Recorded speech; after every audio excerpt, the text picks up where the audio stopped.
Shalom saudaraku, puji Tuhan. Saya selalu kagum setiap kali membaca kisah para martir yang dengan sangat berani dan tetap setia mempertahankan iman mereka bahkan sampai mati.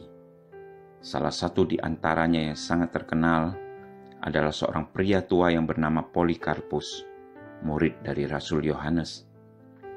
Sejak orang-orang percaya menolak menyembah kaisar dan dewa-dewa Romawi, para prajurit di Smyrna dengan gencar mencari dan menangkap para pemimpin dan orang-orang Kristen.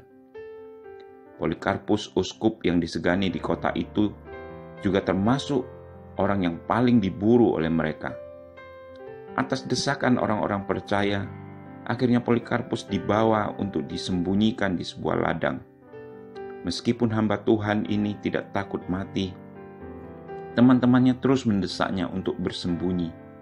Mungkin karena mereka takut kalau penangkapannya akan mempengaruhi ketegaran iman anak-anak Tuhan yang lainnya. Keberadaan Polikarpus pun segera diketahui oleh para prajurit. Meskipun ada kesempatan baginya untuk melarikan diri dan bersembunyi di tempat yang lain lagi, namun Polikarpus lebih memilih untuk tinggal di tempat dengan keyakinan biarlah kehendak Allah saja yang terjadi.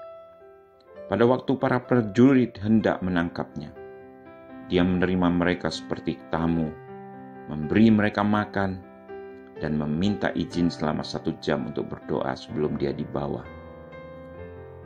Beberapa prajurit merasa sedih ketika hendak membawa orang tua ini, yang telah begitu baik memperlakukan mereka.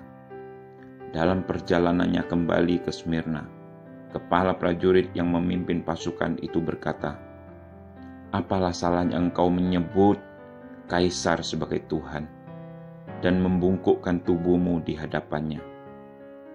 Dengan tenang Polikarpus mengatakan bahwa ia tidak akan melakukannya. Gubernur Romawi yang mengadilinya berulang kali mencarikan jalan keluar untuk membebaskan uskup tua ini dengan berkata, "Hormatilah usiamu, Pak Tua. Bersumpahlah demi kaisar, ubahlah pendirianmu." Polikarpus pun berdiri dengan tegar. Ia mengatakan sebuah kalimat yang sangat terkenal. "Ketahuilah, selama 86 tahun aku telah mengabdi kepada Kristus, dan ia tidak pernah menyakitiku.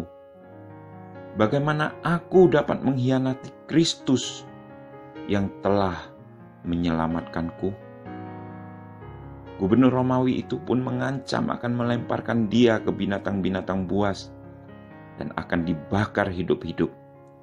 Namun sekali lagi Polikarpus menjawab, "Apimu akan membakar hanya 1 jam lamanya. Kemudian akan padam. Namun api penghakiman yang akan datang adalah abadi."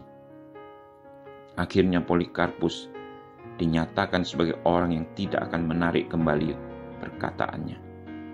Lalu gubernur Romawi memerintahkan agar ia diikat pada sebuah tiang dan dibakar hidup-hidup. Namun menurut seorang saksi mata, badannya tidak termakan oleh api. Setelah beberapa saat, muncullah seorang algojo, menikamkan lambungnya, dan darah mengalir deras sehingga memadamkan api itu. Demikianlah Polikarpus akhirnya dengan penuh kemenangan dan sukacita menjadi seorang saksi yang setia mempertahankan imannya kepada Yesus Kristus Tuhan. Saudaraku, sepanjang sejarah peradaban kehidupan manusia, tidak ada kejadian yang lebih menyentuh hati manusia seperti peristiwa Via Dolorosa yang dialami oleh Yesus Kristus sendiri untuk menebus manusia dari dosa. Semua itu dia lakukan karena kasih-Nya yang begitu besar kepada manusia. Kasih-Nya mengalahkan semua ketakutan, penderitaan, aniaya, dosa, bahkan kematian. Yesus telah melewati semua proses salib dan kematian yang begitu mengerikan. Dia bangkit. Dia hidup. Lalu dia naik ke sorga. Serta dia berjanji, dia akan datang kembali untuk memberikan upah kepada setiap orang yang percaya kepadanya dan yang telah mengikuti jejak-jejaknya. Tuhan Yesus bersabda, "Semuanya ini kukatakan kepadamu, supaya kamu beroleh damai sejahtera di dalam Aku. Dalam dunia kamu menderita penganiayaan, tetapi kuatkanlah hatimu. Aku telah mengalahkan dunia." Saudaraku, kita tidak tahu ke depan tantangan apa yang akan menghadang perjalanan iman kita. Namun yang pasti, kita harus mengikuti teladan Yesus untuk kita dapat mengikuti jejaknya. 1 Petrus 2 ayat 21. Nasihat Rasul Paulus sangat jelas di dalam Efesus 6 ayat 10. Akhirnya hendaklah kamu kuat di dalam Tuhan, di dalam kekuatan kuasanya. Saudaraku, Tuhan Yesus berjanji akan menyertai kita hingga akhir zaman. Immanuel. Amin. Mari kita berdoa. Tuhan Yesus, dengan rendah hati kami mohon kekuatan-Mu untuk terus menopang kami dalam melewati setiap tantangan, pergumulan. Penyertaan-Mu yang sempurna kami butuhkan ya Tuhan. Di dalam nama Tuhan Yesus, kuatkan hati anak-anak-Mu yang mendengarkan renungan ini.